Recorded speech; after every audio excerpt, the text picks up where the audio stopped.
그래서 594페이지 사용검사의 매도청을 보겠는데요.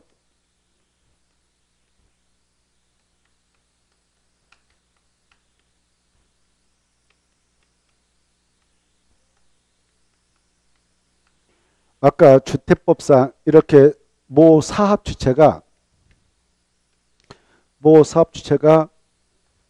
주택을 건설해서 분양하고 나갔습니다.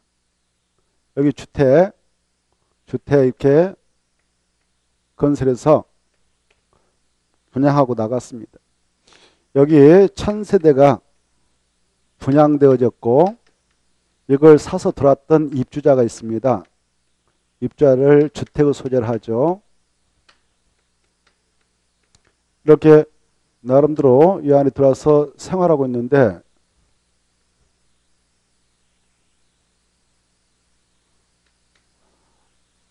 갑작스럽게 여기에 땅을 가지고 계신 분이 바로 진정한 권리가 따로 있었습니다. 그리고 이걸 분양해서 팔고 나왔던 사업주체가 있고요. 여기 땅 주인은 갑이었다 합시다. 갑이 한 15년 전에 여기다 밭 하나 사놓고 회의로 갔다 왔습니다. 근데 회의에 갔다 와가지고 내 밭이 잘 있나 싶어서 한번 가봤더니 자기가 매도한 사일수도 없는데 아파트가 건설되어 있는 겁니다. 깜짝 놀랐습니다. 알아봤더니 소유권이 잘못 넘어갔던 것입니다. 자기가 매도한 사일수도 없는데 등기부상 넘어가가지고 이쪽 입주자들은 공동 소유되어 있는 거예요. 보니까 이 등기상 증명서, 토지 등기상 증명서에 등기되어 있는 사항은 바로 공신력은 없습니다. 추정력만 법적으로 인정됩니다. 언제든지 번복될 수 있다 이겁니다. 그 진정한 거래자가 아님에도 불구하고 서류 같은 것을 조작해서 소유권 이익을 넘겨버리는 경우가 있어요. 그래서 이렇게 넘어가 버렸다. 그때 갑이 진정한 권리라면 자기가 그걸 소명해서 바로 이렇게 넘어갔던 소유권 이익들을 말소해 주세요라고 소송을 제기할 수 있어요.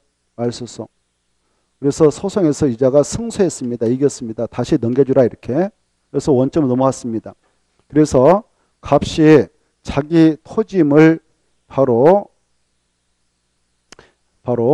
측량을 했습니다. 측량해가지고 표시해서 시멘트로 한 10cm 높게 바로 체크를 해놨어요. 10cm 높게. 네, 그러면 여기 살고 있는 소유자들은 바로 여기 지임도로에 그런 표시가 됐다면 차가 들락날하면서 그덩들덩 하겠죠. 그래서 이 갑이 바로 땅을 다시 찾았는데 이자를 실소유자라고 그래요. 실소유자가 소유권을 해보겠습니다. 그래 얘네들한테 마음속으로 이 땅값 시가는 3억밖에 안 되는데 몽땅 땅값 요구를 목적가지고 이렇게 딱 표시해서 권리 행사하고 있어요. 그래 이런 자들이 종종 등장한다 하여서 이번에 법을 주택법 개정에서 이자를 내쫓을 수 있는 규정을 신설했어요. 그걸 바로 사용검사 매도 청구라 해요. 사용검사후. 이때 매도 청구를 하게 한 요건이 있는데 이 값이 회복했던 토지의 면적이 이 전체 대지 면적의 5% 미만으로서 바로 이 자가 소유권을 회복한 앞부터 바로 이자들이 야, 너 땅 우리가 살 테니까 바로 팔고 나가겠다라고 매도 청구 의사표시를 송달해서 보내야 됩니다. 그리고 송달해서 소송을 제기하는데 소송을 제기할 때는 여기 토지 안에 주택의 소유자가 바로 1000명이면 1000명이 이 일에 다 관여할 필요는 없어요. 대표자를 뽑아가지고 소송을 제기하면 됩니다. 이때 대표자 소송을 제기해 나갈 때 바로 대표성을 인정받으려면 이 1000명 대비 4분의 3 이상의 동의가 있어야 됩니다. 그자가 소송을 해서 승소했습니다. 승소해가지고 매도 청구를 하게 됐다. 그때 땅값 주고 소송비 들어가지 않겠습니까? 그 비용은 이 사업주체에게 다시 바로 구상해서 받아갈 수 있도록 허용하고 있다. 이걸 사용검사 매도 청구 내용이라 합니다. 이때 매도 청구할 때는 시가대로 팔고 나가지 바로 공시가도 아니고 원래 이자가 요구했던 가격대로 팔고 나가라고 하는 것은 아니다. 그 내용을 체크해 보죠. 가로 3번이 가장 키포인트니까 가로 3번을 먼저 중요시하고 바로 매도 청구를 하려는 경우 해당 토지 면적이 전체 주택단지 전체 대지 면적이 얼마 미만이어야 되냐? 5%이 숫자가 가장 중요하고 이것에 대해서 매도 청구를 하고 싶으면 가로 4번 몇 년 이내 그 친구한테 미송달되도록 해야 되는가? 2년 이렇게 하시고 그 다음에 가로 1번 올라가서 이때 그 주택의 소자들은 바로 말소송에 따라 그 사용 검사 후 토지를 회복한 실소자에게 무엇대로 팔고 나가도록 할 수 있냐? 시가 그 말. 그 다음에 가로 2번 매도 청구는 얼마의 동의서를 받아서 대표 소송을 제기할 수 있냐? 4분의 3. 그래서 돈이 들어갔다면 가로 5번 그 주택의 소자들은 그 비용의 전부를 누구한테 요구할 수 있다고요? 사업 주체한테 바로 구상할 수 있다. 이 정도 보시면 돼요. 넘어가시고 한참 넘어가요. 넘어가면 어디다 하냐? 600 바로 페이지가 나오죠. 이 주택법상 이렇게 건설된 주택을 공급하게 됩니다. 공급을 하게 되어 나갈 때 바로 주택 공급 질서를 교란하지 못하도록 일정한 자에게만 공급을 하도록 규제합니다. 그 주택법상 주택을 공급받아갈 수 있는 자격을 미리 또 증서를 준비해야 되는데 그 증서 취를 가지고 있는 자에게 공급하도록 규제하고 있어요. 그 내용을 체크해 보고자 합니다. 이렇게 쭉 넘어가면 어디가 나오냐? 619페이지가 나옵니다.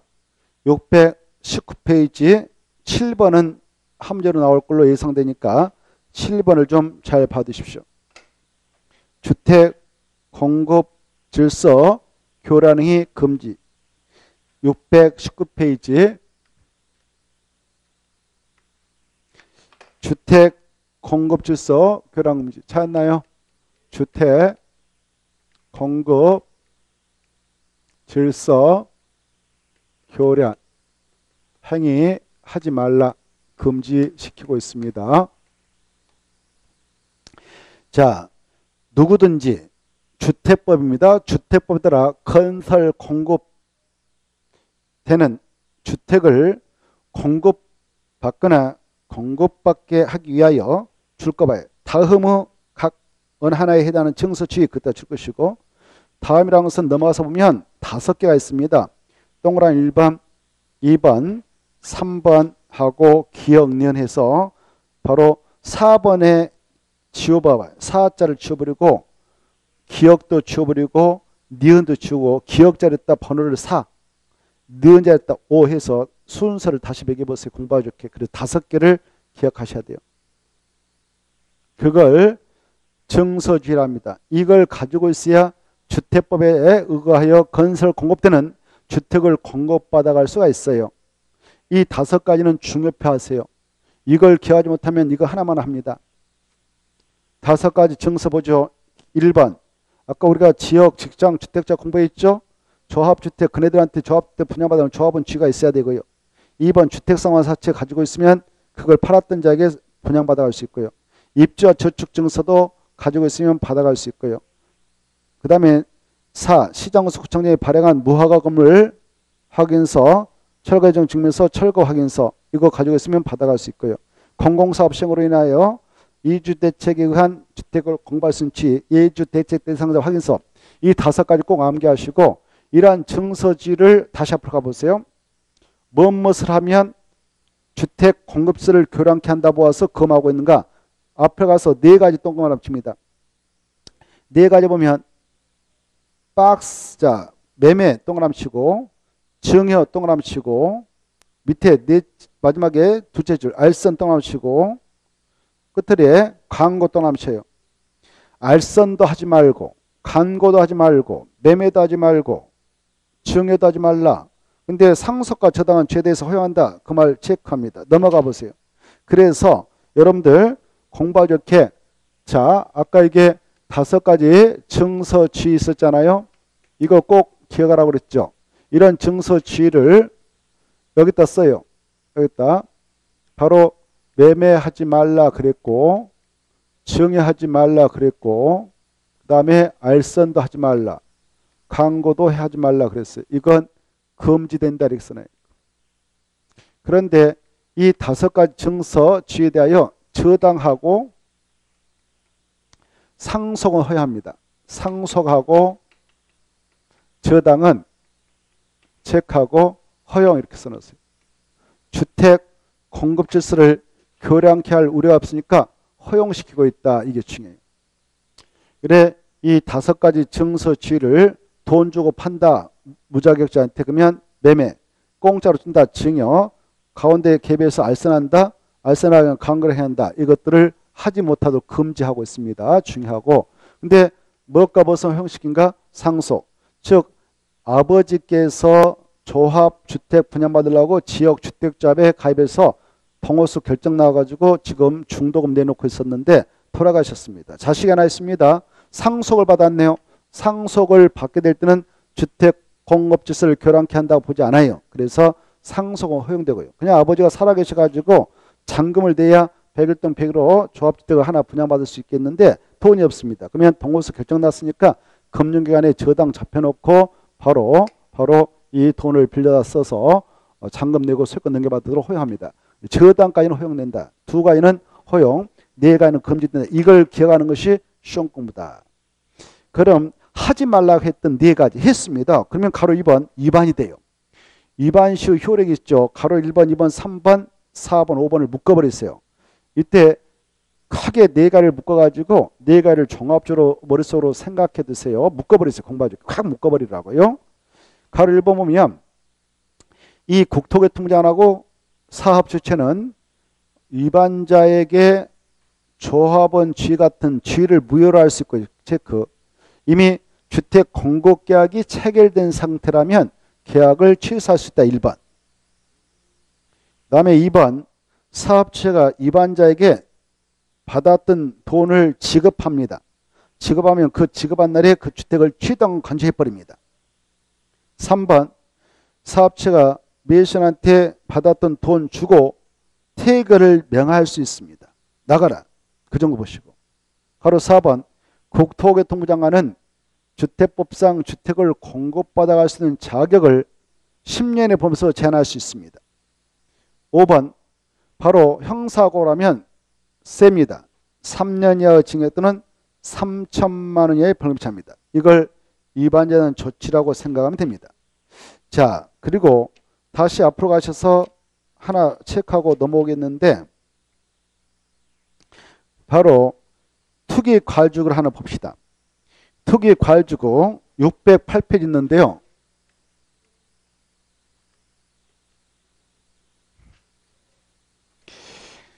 (608페이지) 투기 과일주구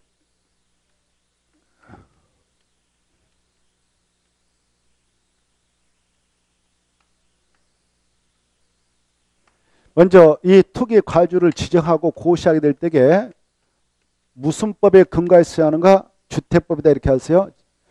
국토교법이 아니다. 주택법에 근거하여 지정합니다. 이렇게 투기 과일주를 지정한다. 그때는 바로 뭐 하려고 지정하느냐? 주택법에 근거하여 지정하냐가 주택가격 안정입니다. 토지가격 안정해라. 주택가격 안정을 도모하기 지정하는데 누가 정하느냐? 바로 국토교통부 장관하고 시도사가 지정하고 해제할 수 있어요. 이때 주로 주택에 대한 투기적 거래가 성행하거나 성행할 우려가 있는 쪽으로서 주택가격 상승이 일반 물가 상승 대비 엄청 폭등하고 있는 쪽을 포착해서 지정해가지고 바로 그 지구에서 지정고시 후 신규 주택의 입주로 선정된 입주권을 전매 제한을 해가지고 바로 주택가격 안정을 도모하기 위해서 지정한 것이 투기 과일주구인데 그때 가로 1번은 꼭 읽어두세요.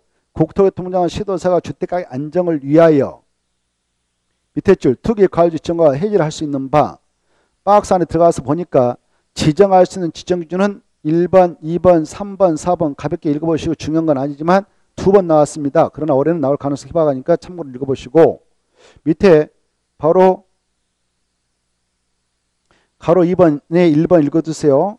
국토교통부장관이 투기 과일주를 지정하고 해제할 때는 관할 시도사의 의견을 미리 듣고 그 다음에 시도사가 지정하고 해제할 때는 국장과 협의한다. 그 정도 보시고 오른쪽 넘어오셔서 바로 이 투기 과열지구를 지정해 놓고 이걸 유지할까 말 것인가 라고 하는 것을 재검토하는데 가로 2번 몇 년마다 검토하는가? 1년마다 이 정도를 체크하면 됩니다. 국토교통부장 1년마다 바로 주택가격 안정의 변화를 고려해서 투기 과열지구 지정의 유지 여부를 재검토한다. 이 정도 보시고 넘어갑니다. 넘어가서 보시면 가로 4번 이렇게 투기 과열지구가 지정이 되어지면 그 안에서는 줄 거예요. 주택의 입주로 선정된 지위 그것다 줄 거예요. 주택의 입주로 선정된 지위 그걸 입주권이라 합니다. 입주권. 또 분양권이라고도 하죠. 분양권.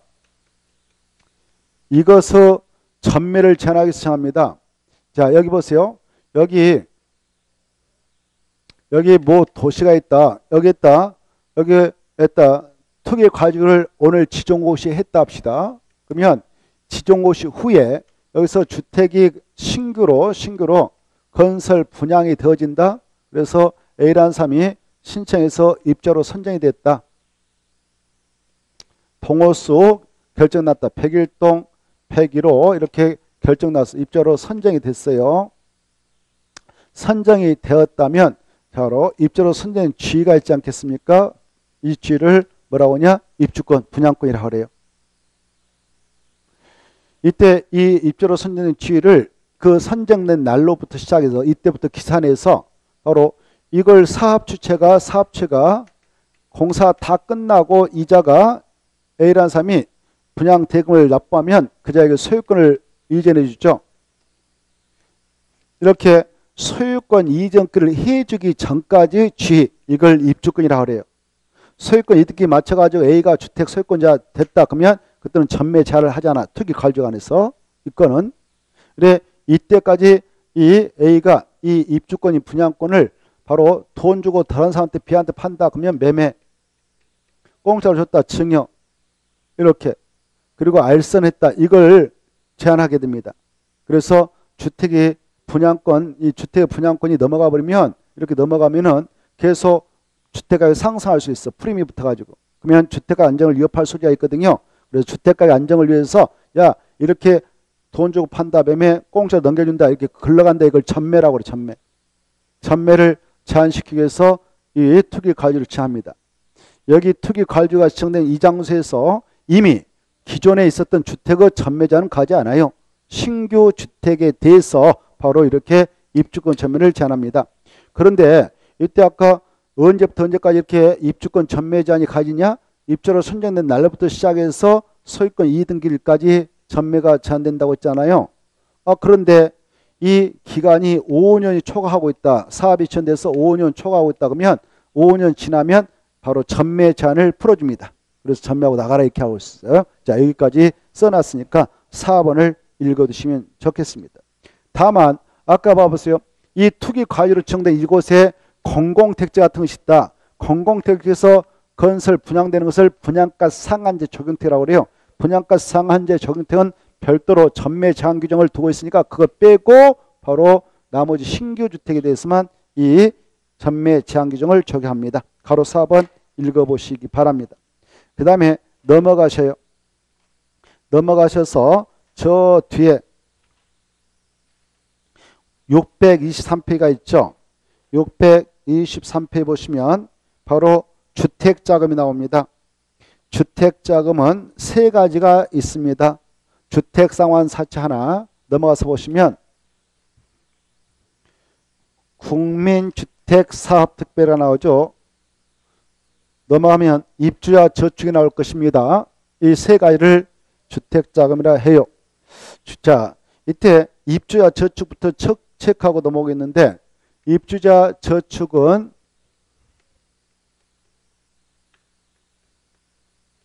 뜻이 그게 나와 있죠.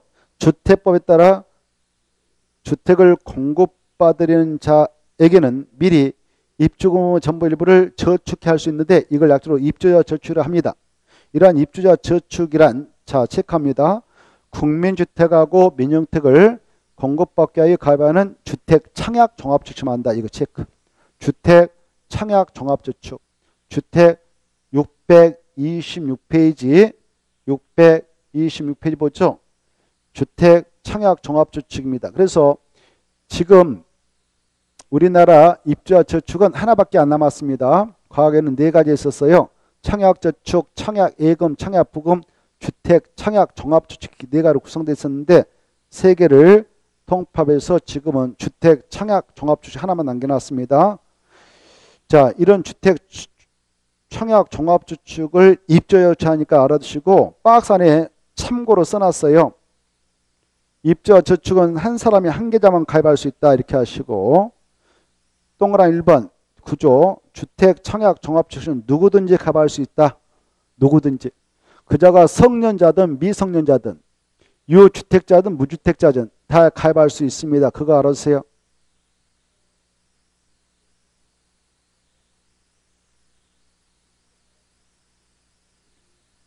그 다음에 동그라미 2번 3번은 참고로 읽어보세요.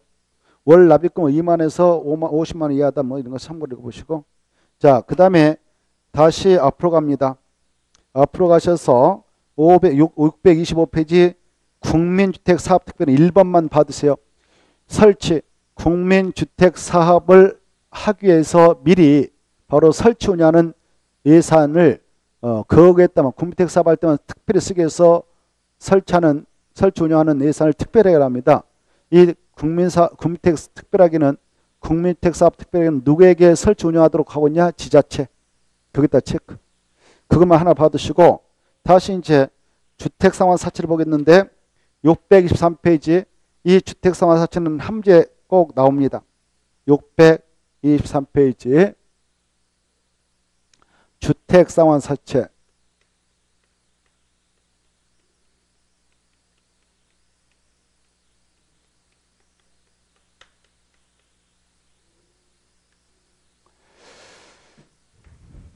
이것은 자, 이것을 회사에서 팔아서 자금 들어오면 사가자인들 팔아가지고 자금 들어오면 그거 가지고 주택건사업을 하는데, 이것은 어떤 회사에서 팔아서 자금 확보할 수 있냐? 바로 공적회사인 한국토지주택공사하고 민간업자인 등록사업자인 자가 발행을 할 수 있습니다. 이때 이걸 발행했던 자가요, 우리가 사갔다 이네들한테, 그러면 우리한테 그 주택을 건설해서 갚아줍니다. 그래서 주택 상환 사채를 하는 것이죠. 갚아줄 때는 주택을 건설해서 3년에 갚아주기도 하지만 이걸 사갔던 자가 나 주택 필요 없으니까 현금 주세요 라고 하면 현금 상환도 법적으로 허용됩니다. 자, 여기서 이제 시험 공부로서 알아둘 거, 이 발행할 때 발행자는 2명뿐이다 이렇게 하셔요. 한국토지주택공사하고 그 다음에 민간업자인 등록사업자, 이렇게 2명이 발행하는데, 이때 공적회사라고는 한국토지공사는 바로 발행할 때 어떤 규제받지 않습니다. 그런데 말이죠, 민간업자인 등록사업자는 발행할 때 엄격한 요건을 요구해요. 발행요건. 발행요건이 충족돼야 되는데요. 자, 아까 이 민간업자인 등록사업자 등록할 때 개인명으로 하기도 하고요, 법인명으로 받아가는 경우가 있었어요. 이때 개인명으로 등록했던 자는 발행 못하고 법인명으로 등록했던 업자만 발행을 허용하며, 이 법인도 바로 자본금이 5억 원 이상은 있어야 되고요, 그리고 주택건설 실적이 최근 3년간 연평균 주택건설 실적 평균 300세 이상을 갖추고 있어야 됩니다. 이런 요건을 구비하고 나서 보증까지 받아야 돼요. 근데 이 친구는 보증 받지 않습니다. 이게 중요해. 보증까지 마쳐야 바로 자기가 부도나가면 책임질 수 있도록 바로 주택도시보증공사가 있거든요. 거기 가서 도시주택보증공사,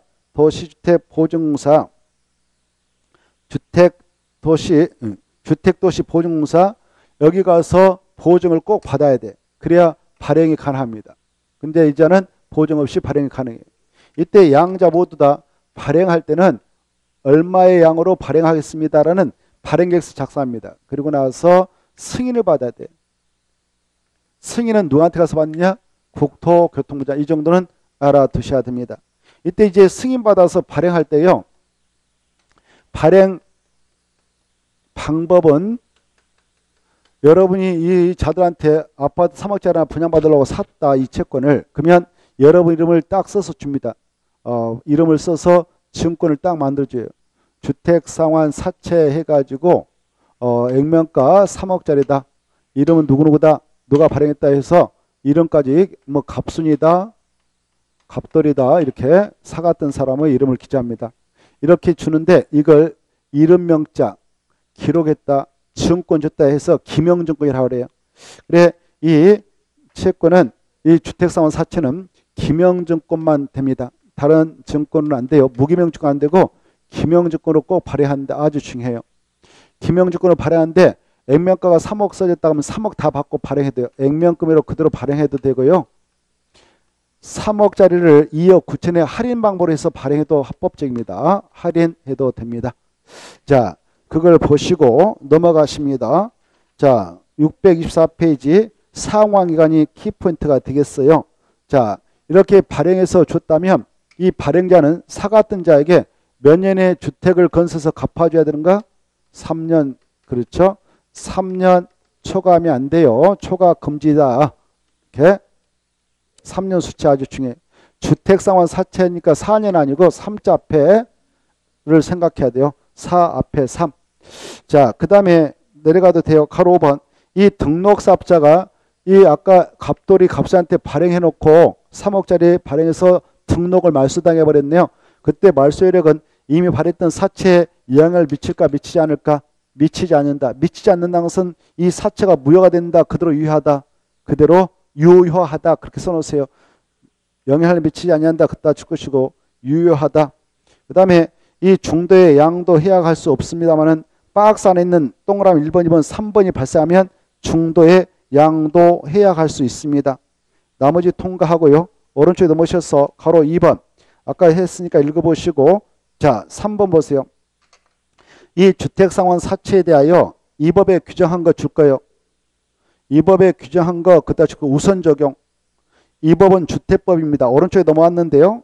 적용법에서 이 법은 주택법인데 주택법을 먼저 적용하고 없으면 무슨 법을 갖다 적용해서 처리하면 되냐? 상법중 사채 발행한 규정. 그래 사채 발행에 관한 일반법이 상법이고요. 주택상환 사채 발행에 대해 특별히 규정하고 있는 주택법은 주택상환 사채 발행에 대해서는 특별법입니다. 그래서 무슨 법을 먼저 적용한다고요? 특별법인 주택법 없으면 상법중 사채 발행한 규정을 적용한다. 이 정도를 보시면 훌륭하겠고요. 넘어가십니다. 넘어가셔서 리모델링이 나올 겁니다. 리모델링. 자, 리모델링은 아까 했죠. 공동택의 노후화학적 기능 향상을 위하여 대선 증축하는 걸 말했죠. 이때 증축은 세대수 증가형 리모델링도 있을 수 있죠. 자, 이때 세대수가 그 척에 늘어나면 그 척에 바로 도로가 있다면 교통 체증이 발생할 것이고요. 여러 가지 문제가 발생합니다. 627페이지 리모델링. 그리고 한 번에 1000세대 리모델링 사하면 1000세대 이사쯤 싸고 나가야 됩니다. 그러면 이주소에 의해서 주택난이 발생할 수 있어요. 이런 것들을 미리 예견하여 행정청에서 그 대응책을 강구해 나가기 위한 정책계획서를 리모델링 기본계획이라고 그래요. 리모델링 기본계획이란 세대수 증가한 리모델링으로 인한 도시감일 이주수요 집중 등을 체계로 관리하기 위하여 수립하는 계획인데 수립권자가 가로 1번 나옵니다. 큰 도시의 대장들이에요. 특별시장, 광역시장, 대도시장. 이네들은 자기 관역에 대하여 10년을 미리 내다보고 기본계획 수립해서 들어가야 됩니다. 그리고 수립한 그 정책계획서를 이네들 4년이면 임기 끝나거든요. 5년째 새로운 자가 선출돼 들어오니까 5년마다 타당성 여부를 검토해서 그 결과를 반영해서 정책을 추진하면 됩니다. 넘어가시고 한참 넘어가도 돼요. 넘어가서 628페이지 동그라미 1번에 이 수립권자 이네들이 수립할 때 주민에게 이 안을 공람시킵니다. 공람은 며칠 이상 시킨가? 14일. 그리고 지방의 의견 듣습니다. 지방의회는 며칠의 의견 제시해야 하는가? 30일. 이 정도만 보세요. 넘어가시고 한참 넘어가면 한참 넘어가도 돼요. 넘어가고 넘어가면 640페이지 바로 농지법의 내용이 나오죠. 이 내용은 잠시 쉬었다가 좀만 살펴보고 마치도록 하겠습니다. 쉬었다 하죠.